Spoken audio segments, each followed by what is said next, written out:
I'm Carissa Conrad with Rebel Health Revolution. I'm so excited to bring you guys into Module 4 today.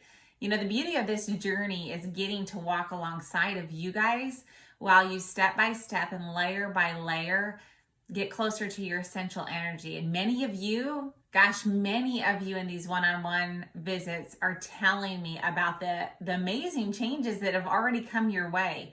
Only so many days into the process, and you saw significant changes in one shape or another. And that stuff just fuels me. I love to hear your stories. But today we kind of need to expose again another layer. And when we do these types of things, I remind you, nothing changes if nothing changes. So be so honest with yourself about where this category lands.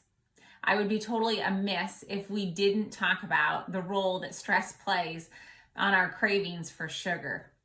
My goodness, I would love to say to you, just stress less, right? But reality says that the moment you have no stress whatsoever in your day-to-day life, you're dead. And so it's just not going to be something that we can omit or something we can get over. It's going to be there continually, and we need to learn what are some of the strategies that counteract it. But I think before that, what really is beneficial is when we start to identify what are those sources that stress comes from. Because as soon as you really know what's going on, as soon as you identify it and you just give it a name, you can see that situation coming. You can figure out when you would most likely interact with that type of a stressful event, person, moment, and situation. And just simply having that awareness, that's half the battle sometimes to being able to beat the horrific effects of it. You know, sometimes some people will say, I live in an everyday, all day long stressed world, and I don't seem to ever be able to step out of that. It's something that even though, regardless of your job or your family situation, I think if we come and we implement some of these strategies, we can find some relief pockets throughout the day, some things to settle down the body. Because stress, it's not just a mental situation. Oh no, there's a whole physical side of that too. You know, it starts with the amygdala interpreting the emotion and connecting to the hypothalamus. And from there, you know, many different systems happen. But at the end of all of this, we just end up releasing extra stress hormones that leave us wired and tired. So it's one of those things I think that we have to remember there's so many working components. But a recent article in JAMA actually talked about 60 to 80% right now of doctor visits are stress related. So we know that it's this great big mountain in our American culture. And I'd like you to be able to feel like you have at least a bit of a handle on it. When you did that life assessment, likely you saw many of the areas in which maybe you ranked them lower. And again, whenever we want to improve something, we've got to have some energy to be able to apply some different strategies, some different methods of changing some things. Some of those areas on that life assessment you recognized caused your cravings. And some of them you may recognize are this massive source of stress for you. Identifying that was a big step, but being able to work through that, that's going to matter too. So if you haven't done that life assessment, I would really encourage you to go back so you can simply be aware of those areas that oftentimes trigger or ignite stress within your life. But from my perspective, with the clients that I see, oftentimes I really see stress break down into several categories specifically. And it's actually 3 categories that I see repeat themselves often. So I want to explain those and walk through those with you.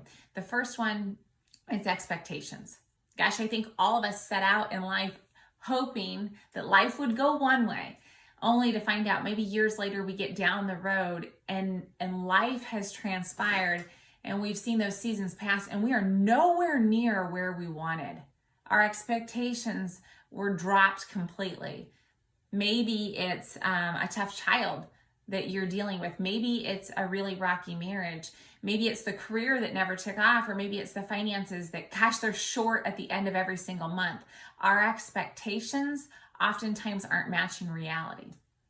But I'll tell you this, oftentimes in our expectations, there's other people involved Okay, so I want you to think, if you have any of your high stress areas in which expectations really become the root, are there people involved? And here's the question I'm going to ask you. Can you have a conversation with them? It might not be one, it might end up needing to be multiple. But so many times when you can sit down and just be very raw and honest and transparent with that person, it brings a lot of sympathy to the situation. Maybe they see you from a different angle. You've been able to express how this is working for you. Or it might even just be one of those things where you and a spouse sit down one time every single week and you say, hey, here's what the week looks like. Here's my expectations. This day's really super busy and here's where I'm juggling kids and I'm gonna need a little bit of help.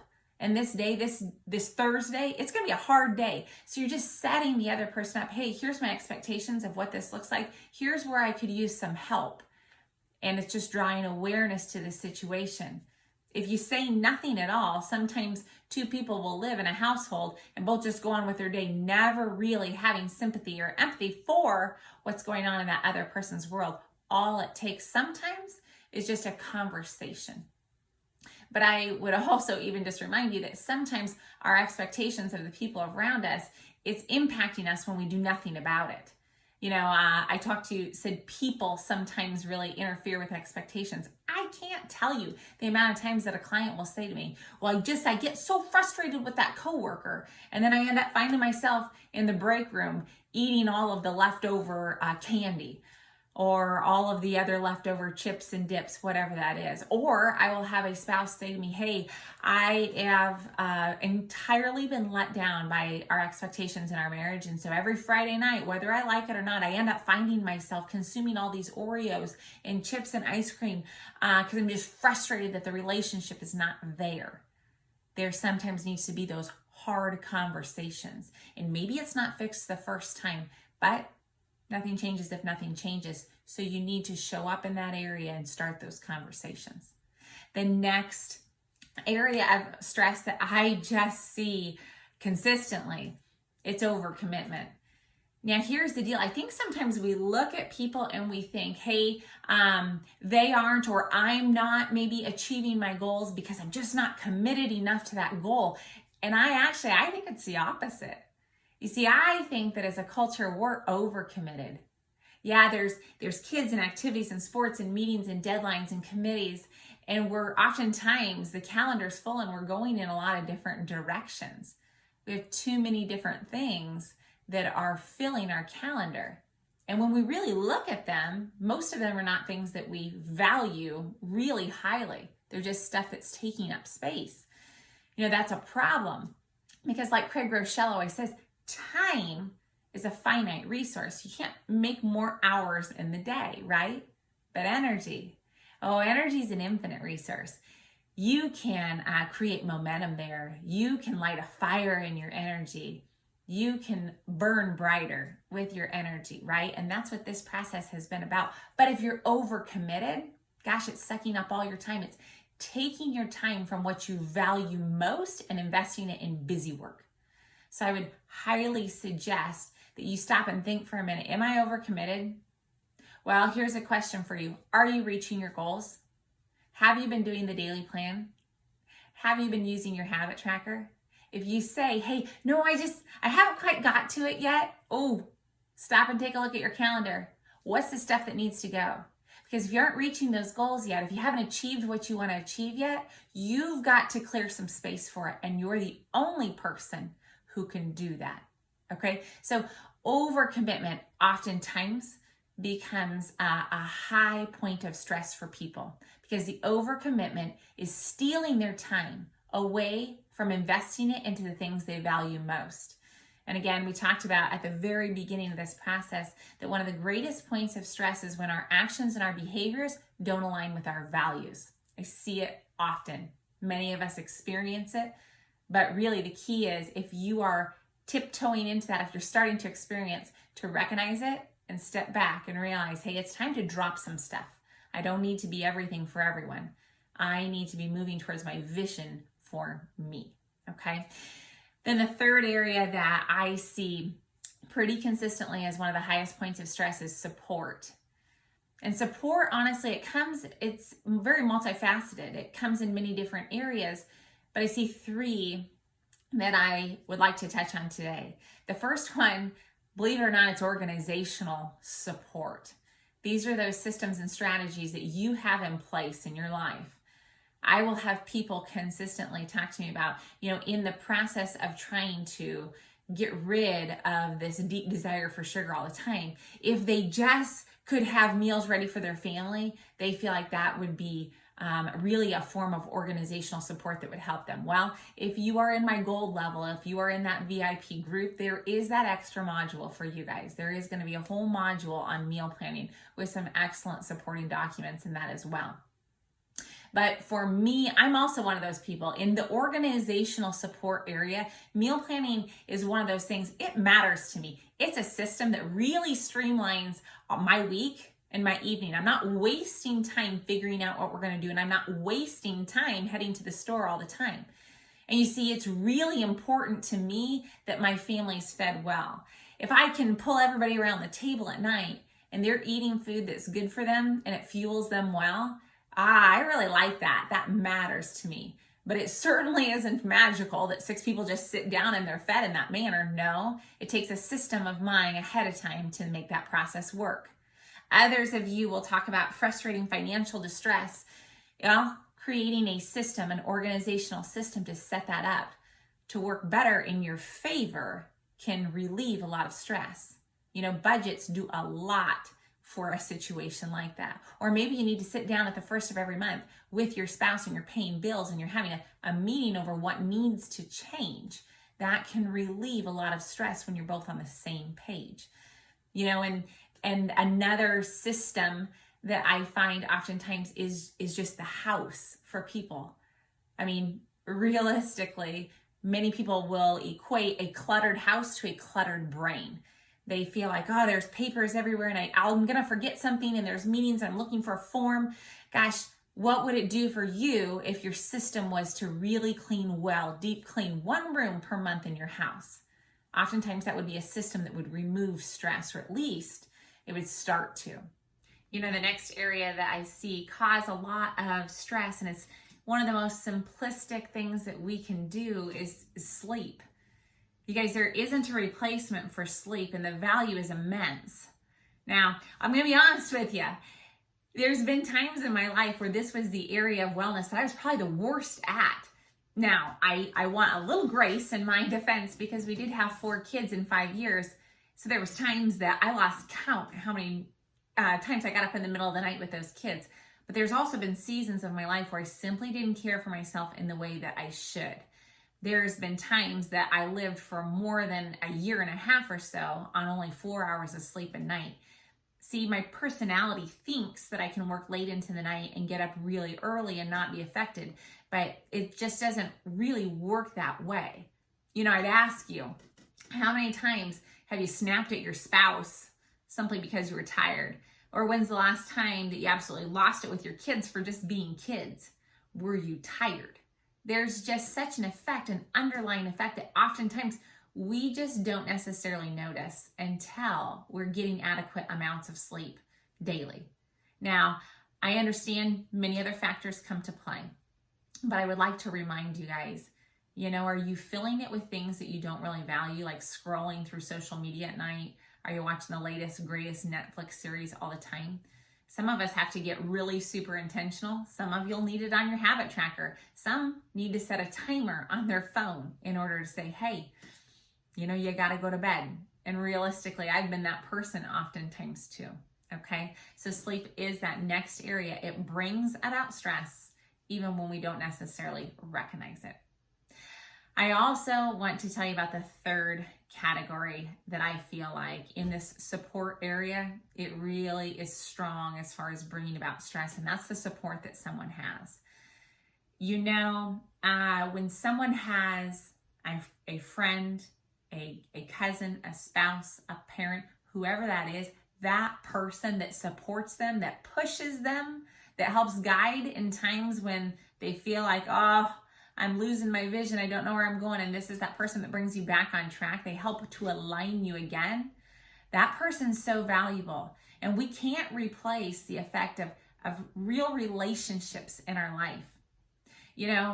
some people will say, hey, tell me what you really do. What's your job? My job is the support system. You know, and a coach, they get to see things from a different angle. I have a different perspective. You know, I talked to you in that last module about habit tracking and how, you know, I love basketball so much, and I was lucky enough to play for one of Nebraska's best coaches, and he was always pushing us. He was always supporting us. He was always there for us, but he was always trying to show us, you know, here's where you can level up a little bit, and here's the abilities and skills that need developed. And he looked at a bird's eye view. He saw us from a different angle. And that's what I get to do too. So I get the world's best job. I get to support people in a really unique way. If you don't have that support with someone, I'm really encouraging you to seek it out. Oftentimes, really good support is the difference between just being good and being great. You know, so those are those areas of stress that I feel oftentimes appear when I'm sitting down with someone, and stress is this really big portion of why their wellness isn't moving forward. Now, that's not the end all. Gosh, each and every one of you would probably say, hey, but I have this situation here and it didn't fall into one of your categories. No, I understand that's going to happen. But those areas are the things that I see most often coming up and interfering. So here's what I'm going to tell you. We need to make time in our day. We need to have that spot in which we can take a break. You know, remember how I said oftentimes, just as soon as you know what's going on, that's half the battle. As soon as you realize, gosh, I'm so frustrated because that other person, they're not meeting my expectations, we can stop for just a minute and say, hey, you know, we haven't had a time period in which we set up where we both told each other what we needed out of this. You know, or you may say, I'm fried because the house is a disaster. I can't find what I'm looking for. You know, we're looking for a jersey for tonight or whatever that looks like in your world. You can say, hey, I know what's going on here. I need better systems at home. Whatever that looks like for you guys, I want you to stop and do some evaluating. You, of course, are going to find some items in your supporting documents today. But I'm also going to leave for you just a couple links. They're breathing exercises. And I know that sounds for some of you like that's silly, but I believe that you can't go through the day and do 97,000 things and never stop to kind of settle yourself. And one of the most simplistic, free things that you can do is just a few of those breathing exercises. So you're going to see some of those in the supporting documents as well. Stress and sugar make a horrible combination. But so many times people will find themselves stressed to the max. And what happens? Gosh, they end up falling off the wagon. It's when they ended up searching out for things that would give them that dopamine hit that would make them feel better in the moment. So what I want to remind you here today is you got to be intentional with that stress. You've got to find spots in your calendar in which you can do those things that you know are big stress relievers for you. For some of you, that's going to be some form of exercise. Gosh, that really releases your tensions. For some of you, it's going to be setting intentional times to have conversations with people, because when you feel understood, that relieves a lot of stress. And for some of you, it's going to be setting up better strategies within your household. Whatever it is, guys, I really want to challenge you today, because every time that you evaluate, you're helping yourself to be 1% better. And when we are looking at that compounding interest, 1% better each and every day simply cannot fail when creating your best energy.